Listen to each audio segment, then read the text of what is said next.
Jim Carrey stands at the edge of Griffith Park in Los Angeles, and what he sees stops him cold. A kid, maybe 10 years old, sitting alone on a bench, face buried in his hands, shoulders shaking, crying. It's a Tuesday afternoon, March 12, 2018. Griffith Park, Los Angeles, California, 3:47 p.m. The park is full of people, joggers, dog walkers, families having picnics, kids playing on the playground 30 feet away. But this kid is alone, and nobody stops. Jim had been walking his usual trail, baseball cap pulled low, sunglasses on, trying to clear his head after a morning in the studio painting. He'd been walking for 20 minutes when he saw the bench. And the boy. But here's what nobody knew. What Jim was about to do for the next 90 minutes would be captured on phones by people who couldn't believe what they were witnessing. And what gets revealed about Jim's own childhood will make you understand why he couldn't just walk past that bench. Stay with us through this entire video, because what Jim said to that crying kid, what the parents discovered when they finally found their son, and the secret Jim had been carrying since he was 10 years old will hit you somewhere you weren't expecting. Let me tell you. Music. The boy's name was Daniel Cooper, 10 years old, 5th grade at Oakwood Elementary School in North Hollywood. He'd ridden his bike to the park after school, told his parents he was going to a friend's house. He lied. Because Daniel didn't have friends anymore. 3 months earlier, everything had changed. Daniel had worn glasses to school for the first time.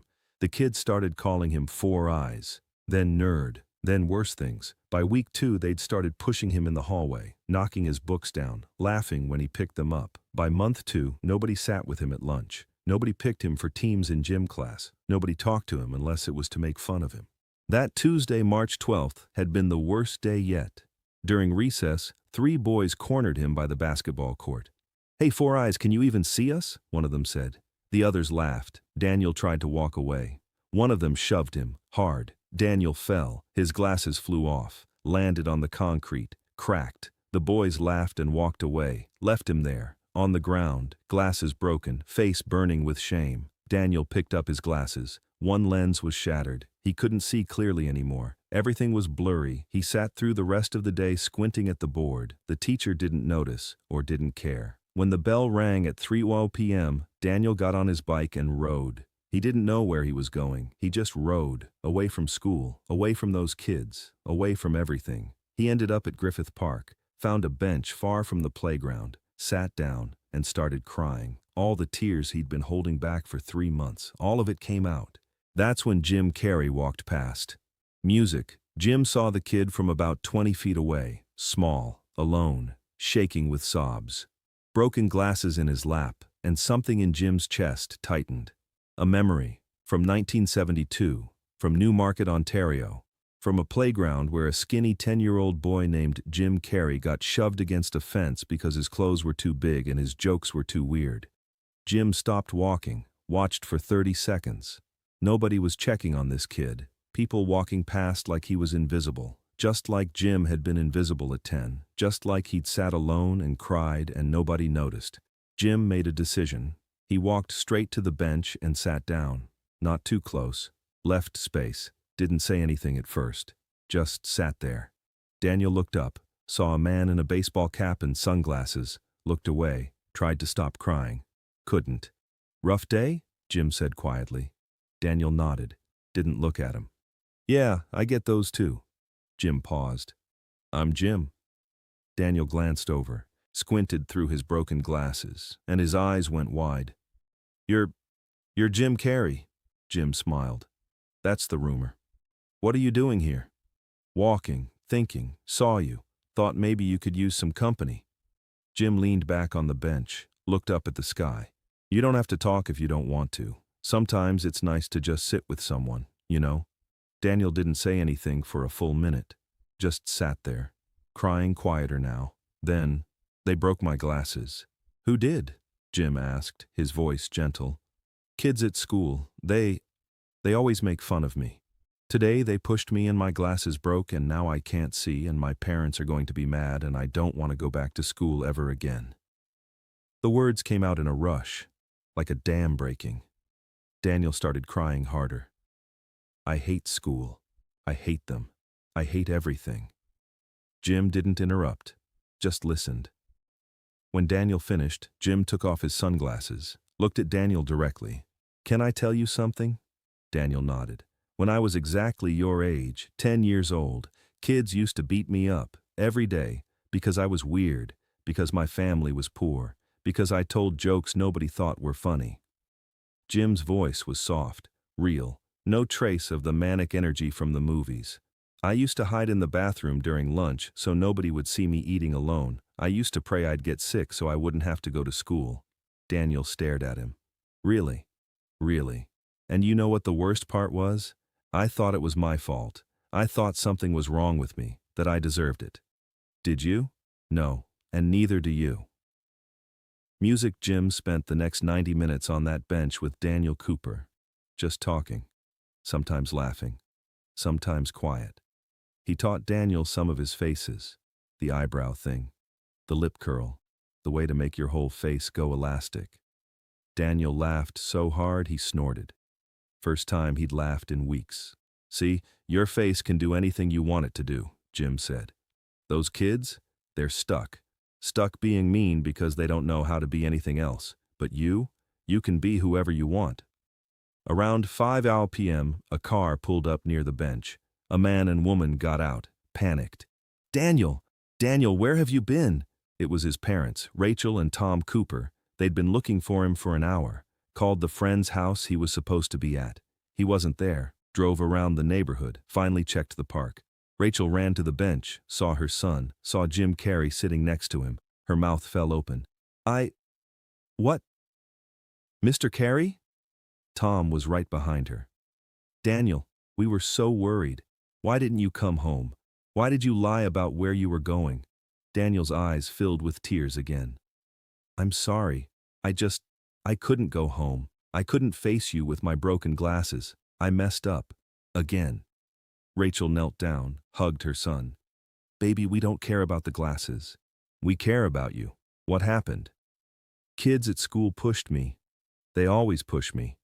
They call me names. They hate me." Rachel and Tom looked at each other, shocked. "Why didn't you tell us?" "Because I thought you'd think I was weak. Or a loser. Like they do." Jim stood up quietly, started to walk away. "Give the family space." But Tom called out, "Mr. Carrey, wait. How long have you been here with our son?" Jim checked his watch. "About 90 minutes, give or take." Rachel's eyes filled with tears. "You stayed with him? For 90 minutes? He needed someone to listen," Jim said simply. "And I remember what it's like when nobody does." Tom extended his hand. "Thank you. Truly. I don't know what to say." Jim shook it.